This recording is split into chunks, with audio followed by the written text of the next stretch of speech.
ये कहानी है माहेशमती नगर की। राजा सूर्य प्रताप को बस एक ही चिंता सताती रहती थी कि उनकी कोई संतान नहीं थी। एक दिन, अरे महाराज, आप यहाँ हैं? चलिए, भोजन का समय हो गया है। भोजन का एक भी निवाला कैसे अंदर जाएगा रानी? आप भोजन कर लीजिए, हमें भूख नहीं है। रानी को राजा सूर्य की चिंता का कारण पता था। देखिए, ऐसे भोजन न करने से और परेशान होने से कोई हल नहीं निकलेगा। मुझे देखिए, मैं भी माँ बनना चाहती हूँ, लेकिन मुझे अपनी जिम्मेदारियों का भी ख्याल है। राजा को रानी की बात सही लगी और वो भोजन करने के लिए तैयार हो गए। आप ठीक कह रही हैं, हम व्यर्थ में ही चिंता करते रहते हैं। आप चिंता मत करिए, मैंने सभी पंडित, ज्योतिष को निमंत्रण भेज दिया है। हमारी इस समस्या का हल अवश्य निकलेगा।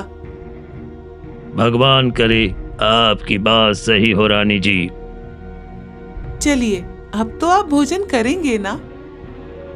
अगले दिन राजा ने कई पुरोहित और ज्योतिष से भेंट करी, लेकिन सभी ने उनकी कुंडली देखी और उनकी तरफ निराश होकर देखने लगे। क्या बात है पंडित जी, हमें साफ साफ बताइए। क्या कहूँ रानी जी, मुझे कहते हुए अच्छा नहीं लग रहा है, लेकिन कुंडली में साफ लिखा है कि आप दोनों की कोई संतान नहीं होगी। ये सुनकर राजा सूर्य को गुस्सा आ गया। क्या कह रहे हैं पुरोहित जी, आप होश में तो हैं? महाराज, मैं तो वही कह रहा हूँ जो कुंडली में लिखा है, और व्यक्ति की कुंडली कभी झूठ नहीं बोलती। आप दोनों की कुंडली में संतान योग नहीं है। राजा और रानी दुखी हो गए और एक दूसरे की तरफ उदास होकर देखने लगे। इसका कोई उपाय तो होगा पुरोहित जी, आप हमें बताएं। हम संतान के लिए कुछ भी करने को तैयार हैं। अगर उपाय होता तो मैं आपको अवश्य बता देता, लेकिन आप दोनों के लिए कोई उपाय नहीं है। ऐसा मत कहिए पुरोहित जी, हमें बहुत आस है। मैं आप दोनों को कोई झूठी दिलासा नहीं देना चाहता महाराज। आप अपने मन से संतान की उम्मीद छोड़ दें। राजा रानी पुरोहित की बात सुनकर उदास हो गए। तभी एक बूढ़ा बाबा उन सभी पंडित के बीच बैठा हुआ था और सब बातें सुन भी रहा था। पुरोहित की बात सुनकर बूढ़े बाबा ने भविष्यवाणी की। अरे, अपनी संतान न सही, लेकिन संतान तो होगी। इस नगरी को उसके राजकुमार अवश्य मिलेंगे। महाराज, आप चिंता न करें। बूढ़े बाबा की बात सुनकर रानी और राजा के मन में फिर से उम्मीद जाग उठी। महाराज, आप इनकी बात न सुने महाराज, इन्हें तो बड़बड़ाने की आदत है। ये मेरे पिताजी हैं, बहुत बूढ़े हैं, ठीक से न सुनाई देता है न दिखाई देता है। अपने समय में भविष्यवाणी करते थे, लेकिन अब बस कुछ भी बोलते रहते हैं। राजा और रानी फिर से उदास हो गए। राजा और रानी के कानों में उन बूढ़े बाबा के शब्द गूंजते रहे। अरे, अपनी संतान न सही, लेकिन संतान तो होगी। इस नगरी को उसके राजकुमार अवश्य मिलेंगे।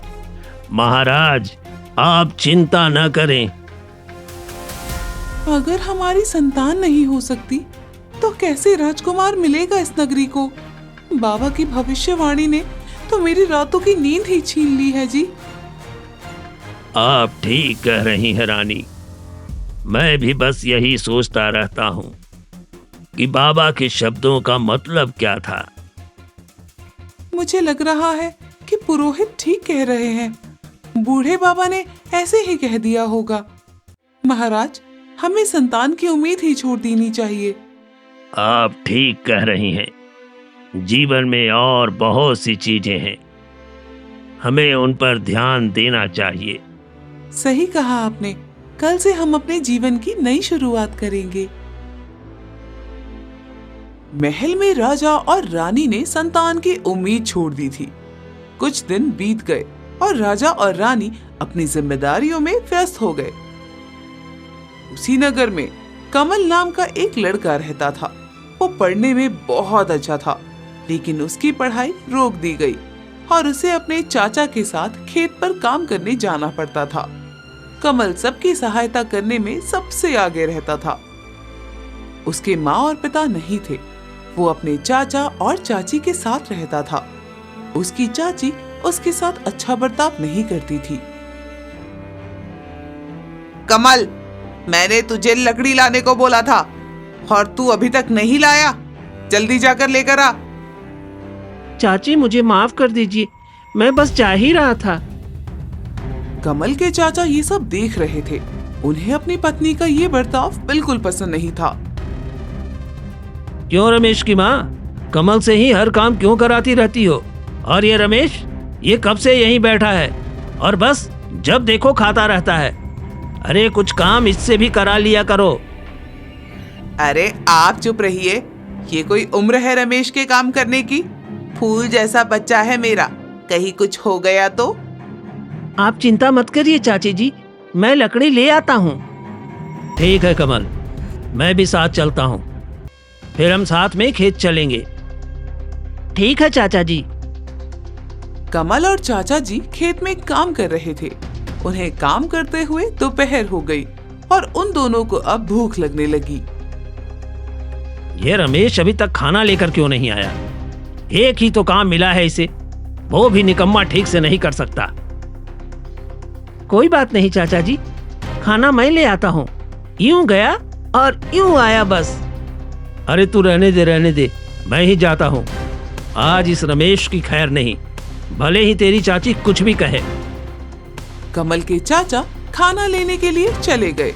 कमल को थोड़ी थकान महसूस हो रही थी। वो आराम करने के लिए पेड़ की छांव के नीचे बैठ जाता है।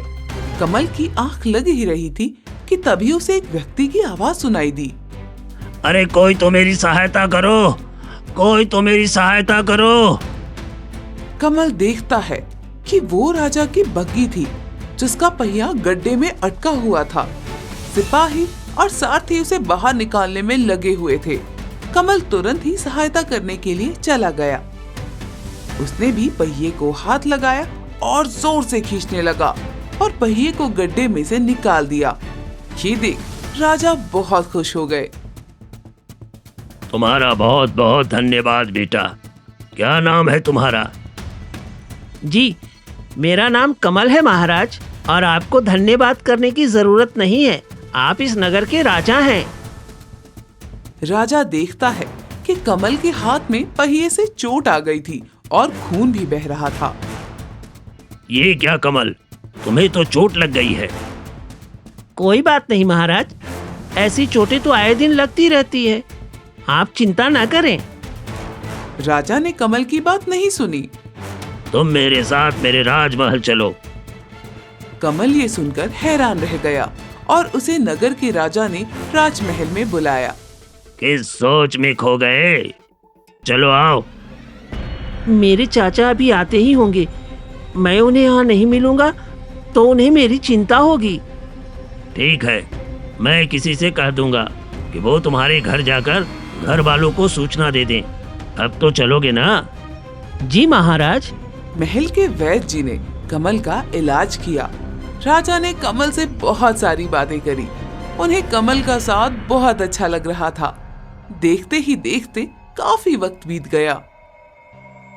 अब मुझे आज्ञा दीजिए महाराज, आपने मेरा इलाज करवाया, उसके लिए आपका बहुत बहुत धन्यवाद। ठीक है कमल, अब तुम अपने घर लौट सकते हो। तुमसे मिलकर हमें बहुत खुशी हुई। कमल महल से बाहर निकलने लगा और उसने देखा कि रानी लक्ष्मी पूजा कर रही थी।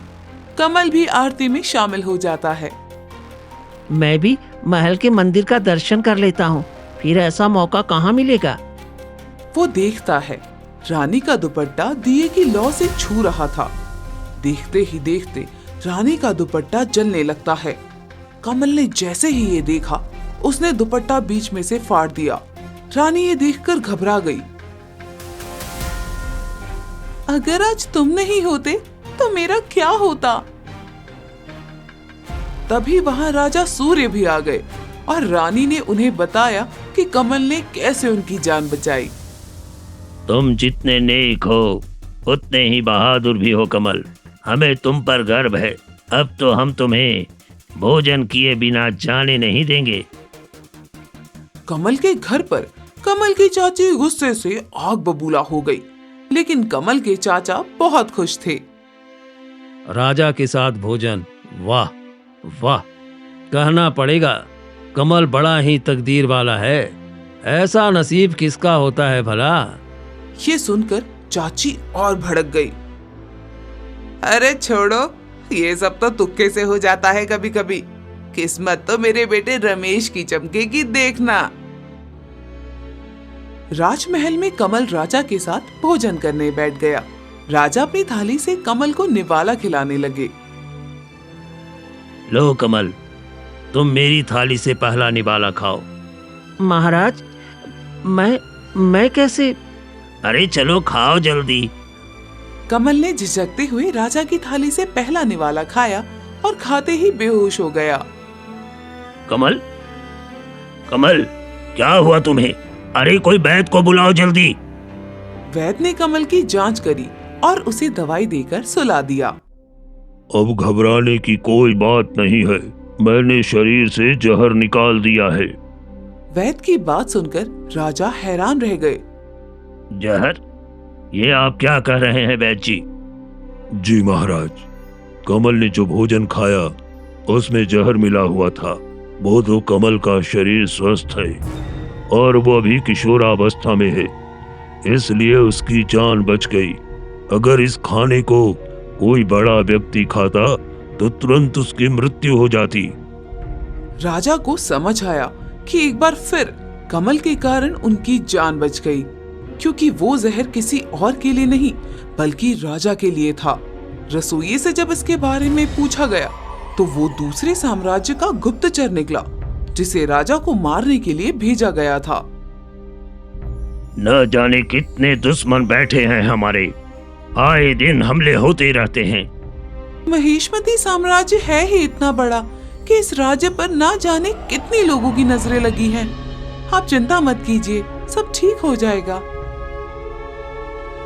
अगले दिन राजा कमल के चाचा जी से मिले और कमल के बारे में बताने लगे। हमें माफ कर दीजिए माधव जी, हमारे कारण आपके बेटे का ये हाल हुआ है, लेकिन आप चिंता मत कीजिए, कमल अब खतरे से बाहर है। आप क्यों मुझे शर्मिंदा कर रहे हैं महाराज? आप माफी मत मांगिए। हमारा कमल है ही ऐसा। जब से मैं उसे अपने घर लेकर आया हूँ तब से देख रहा हूँ उसे, सबकी सहायता करता रहता है। ये आप क्या कह रहे हैं माधव? जी महाराज, कमल मेरा बेटा नहीं है। मेरे एक रिश्तेदार थे, उनके गुजरने के बाद कमल बिल्कुल अकेला हो गया था। मैं उसे अपने घर ले आया, लेकिन मेरी पत्नी ने उसे कभी स्वीकार नहीं किया। उसकी पढ़ाई भी पूरी नहीं हुई थी कि उसे मेरे साथ खेत पर भेजने के लिए जिद करने लगी। ये सुनकर राजा को कमल पर दया आ गई। आप एक काम कीजिए, आप कमल की पढ़ाई फिर से शुरू कराइए। जो भी खर्चा आएगा वो हम उठाएंगे, हम ही उसकी पढ़ाई लिखाई करवाएंगे। इसके बाद माधव कमल को घर ले आया।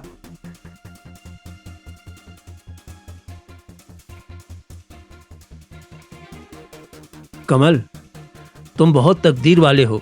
तुम्हारी पढ़ाई एक बार फिर से शुरू होगी। महाराज सूर्य प्रताप का आदेश है। क्या मैं एक बार फिर से पढ़ सकूंगा? अब मुझे खेत में काम नहीं करना पड़ेगा? हाँ कमल, न खेत का काम न घर का काम, राजा जी का खास आदेश है।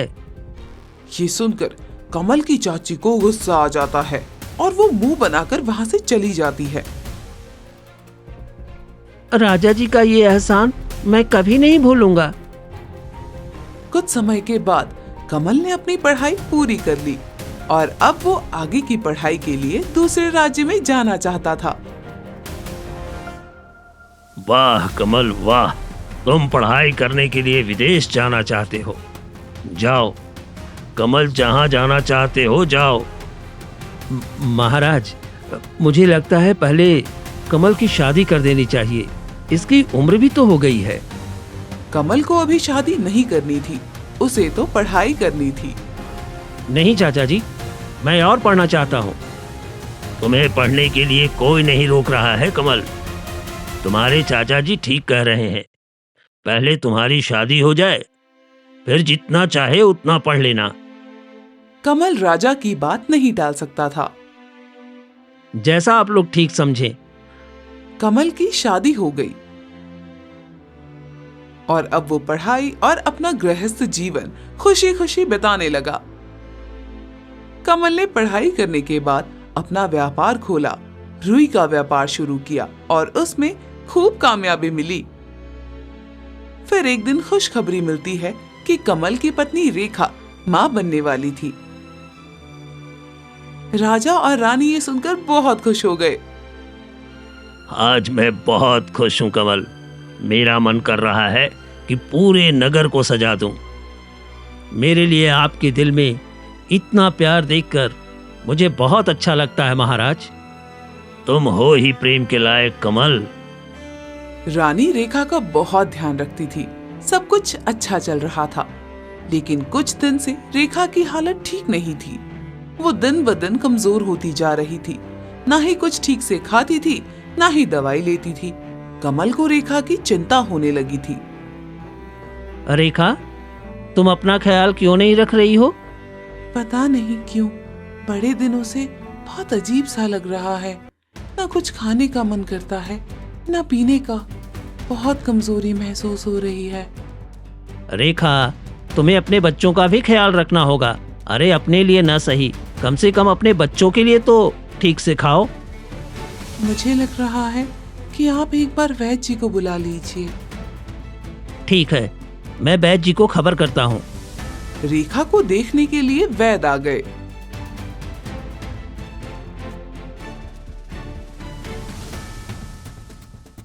रेखा की हालत ठीक नहीं है कमल। कमल ये सुनकर परेशान हो गया। क्या हुआ है वैद्य जी? क्या हुआ है रेखा को?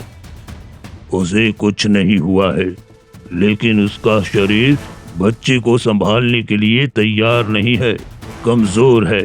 धीरे धीरे जैसे वक्त बीतेगा, बच्चा बढ़ता जाएगा, रेखा का शरीर और कमजोर होता चला जाएगा, और शायद जब बच्चा इस दुनिया में आएगा तो रेखा का शरीर सह नहीं पाएगा। कमल ये सुनकर उदास हो गया और उसे इस बात का सदमा लग गया। इसका मतलब बच्चा आते ही रेखा इस दुनिया से? नहीं नहीं, ऐसा नहीं हो सकता। होने को कोई टाल नहीं सकता कमल। जो होना है वो होकर ही रहेगा। रेखा वैद्य की सारी बातें सुन लेती है और कमल और रेखा एक दूसरे की तरफ देखकर उदास हो जाते हैं। कमल काफी उदास रहने लगा। उसे ये गम अंदर ही अंदर खाए जा रहा था। आप चिंता मत करिए। अरे कैसे न करूं, मैंने तो बचपन से कभी माँ का प्यार नहीं देखा।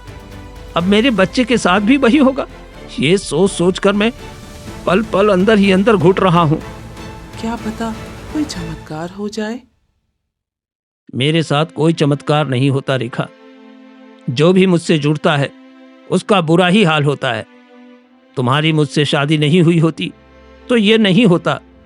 कमल को इतना नकारात्मक होते देख रेखा की आंखों में आंसू आ जाते हैं। राजा को जब ये बात पता चली तो वो कमल और रेखा से मिलने के लिए आ गए। मुझे ये सुनकर बहुत अफसोस हुआ कमल। होनी को कौन टाल सकता है महाराज। मेरा बच्चा अपनी माँ के बिना ही इस दुनिया में जन्म लेगा। यही लिखा है उसके भाग्य में। कमल, तुम चिंता क्यों करते हो? हम रेखा को दूसरे वैद्य से दिखाएंगे, सब ठीक हो जाएगा। कुछ भी ठीक नहीं होगा महाराज। कोई वैद्य कुछ नहीं कर सकता। दुनिया की कोई दवाई कुछ नहीं कर सकती। ये सच का कड़वा घोट तो हमें पीना ही पड़ेगा। तुम ऐसे निराश मत हो कमल, भरोसा रखो। कुछ दिन बीत गए और बच्चे के जन्म का वक्त नजदीक आने लगा। कमल के चाचा उससे मिलने आए। कमल, तुम इतने दिनों से कहाँ हो? न घर आते हो न अपनी खोज खबर लेते हो। अरे रेखा बहुत जल्द खुशखबरी सुनाने वाली है। अरे जितना हो सके उसके पास रहो, उसके साथ रहो। आपको तो सब पता है चाचा जी, आप ऐसा बर्ताव मत कीजिए जैसे कि आपको कुछ पता ही नहीं है। चाचा कमल को समझाने लगे। अरे कमल, तुम भरोसा रखो, सब ठीक हो जाएगा। कमल को सच्चाई पता थी, उसने खुद को झूठा दिलासा नहीं दिया। वैद्य जी की बात सच निकली। रेखा ने बच्चे को जन्म दिया और इस दुनिया से चली गई। मैंने कहा था, देखा चाचा जी, वही हुआ। आप तो कह रहे थे भरोसा रखूं, भरोसा रखकर भी क्या फायदा? जो होना था वो तो हो गया। रेखा मुझे और इस बच्चे को छोड़कर हमेशा के लिए चली गई। राजा को जब ये खबर मिली तो वो बहुत उदास हो गए। हम कुछ भी नहीं कर पाए लक्ष्मी। इतनी संपत्ति और इस राजपाट का क्या फायदा जब हम एक इंसान की जान तक नहीं बचा सके। हमें बहुत बुरा लग रहा है, बहुत बुरा। आपके हाथ में कुछ नहीं था महाराज। अगर होता तो आप कुछ ना कुछ करके रेखा को बचा ही लेते। मुझे तो कमल की चिंता हो रही है रानी। वो पहले से ही बहुत दुखी था, न जाने उस पर क्या बीत रही होगी। कमल अपने बच्चे का पालन पोषण करने में लग गया। उससे जो कुछ हो पा रहा था वो कर रहा था, लेकिन वो उदास रहता और किसी से बात नहीं करता। एक दिन उसके चाचा उससे मिलने के लिए आए। उन्होंने देखा कि घर की हालत बिगड़ी हुई थी। कमल ने अपना बुरा हाल कर रखा था, वो एकदम कमजोर हो गया था। ये तुमने क्या हाल बना रखा है कमल? अरे चाचा जी आइए, अपने पोते से मिलिए। तुम मेरे साथ घर चलो कमल, अभी और इसी वक्त। कौन सा घर चाचा जी? वो घर तो मेरा कभी था ही नहीं। चाची ने तो मुझे कभी अपनाया ही नहीं। वो मेरे बेटे को क्या अपनाएंगी? और अब तो रमेश की शादी भी हो चुकी है। आप अपने घर जाइए चाचा जी। मैं तो चला जाऊंगा कमल, लेकिन तुम अपनी हालत देखो। तुम रेखा के गम से अगर बाहर नहीं आए तो अपने बच्चे के भविष्य के लिए कैसे काम करोगे? तुम्हें अब आगे बढ़ना होगा। कमल रात भर सोचता रहा। उसे चाचा जी की बात समझ आ चुकी थी। उसी रात कमल ने अपना सारा सामान बांधा और बेटे के साथ शहर जाने का फैसला कर लिया। मेरा राजा बेटा, अब तू और मैं यहाँ से दूर चले जाएंगे, फिर हम वहाँ अपनी दुनिया बसाएंगे। हाँ, यही ठीक रहेगा। कल सुबह तुम और मैं यहाँ से कहीं दूर चले जाएंगे। कमल के चाचा जी कमल और उसके बेटे के लिए बहुत परेशान थे। उन्होंने सोचा कि राजा को कमल की हालत के बारे में बताया जाए। वो अगली सुबह राजा से मिलने के लिए महल चले गए।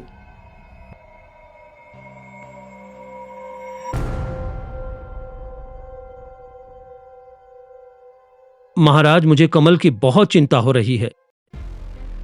क्या हुआ माधव? कमल अपने आप का बिल्कुल भी ध्यान नहीं रख रहा है। हर वक्त बस बच्चे का ख्याल रखता है। मैंने उससे कहा है कि मेरे साथ चले, उसने वो भी मना कर दिया। अब आप ही उसे समझाइए महाराज, वो आपकी बात कभी नहीं टालेगा।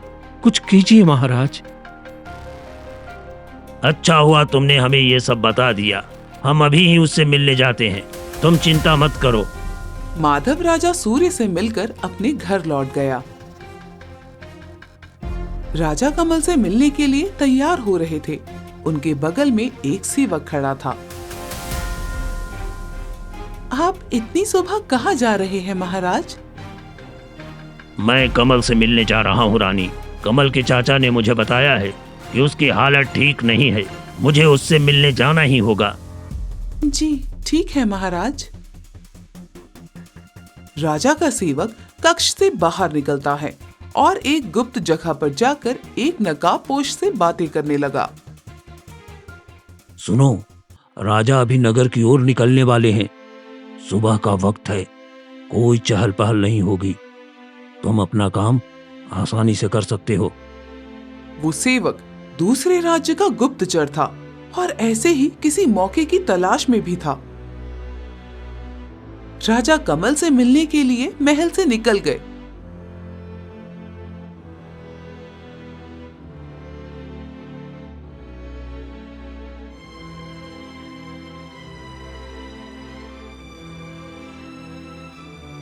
उन्हें कमल रास्ते में ही मिल गया। उन्होंने कमल का रास्ता रोका। कमल, ये तुम इतनी सुबह सुबह कहाँ जा रहे हो? मैं ये नगर छोड़कर जा रहा हूँ महाराज। अब मेरा यहाँ मन नहीं लगता। तुम इस छोटी सी जान को लेकर कहाँ जाओगे? तुम मेरे साथ चलो, कुछ दिन महल में रह लो, फिर कुछ दिनों के बाद चले जाना। आप मुझे ये करने के लिए न कहिए महाराज। आपको पता है कि मैं आपकी बात टाल नहीं सकता। इसीलिए तो हम कह रहे हैं, तुम्हें हमारे साथ चलना ही होगा। नहीं महाराज, मुझे जाने दीजिए। राजा और कमल में बातचीत होते देख वो नकाबपोश व्यक्ति मौके की तलाश में था और जैसे ही उसने मौका देखा उसने राजा पर हमला कर दिया। कमल ने नकाबपोश को आते हुए देख लिया था। जैसे ही राजा पर हमला हुआ, कमल राजा के सामने आ गया। हट जाइए महाराज। कमल चाकू से घायल हो गया। तभी राजा के सिपाही वहां पहुंच गए और उस नकाबपोश को पकड़ लिया गया। कमल अपनी आखिरी सांसें गिन रहा था। ये तुमने क्या किया कमल? मेरे लिए तुमने अपनी जान दांव पर लगा दी। कमल की वहीं पर मृत्यु हो गई। राजा सूर्य ने कमल को पूरे सम्मान के साथ विदा किया।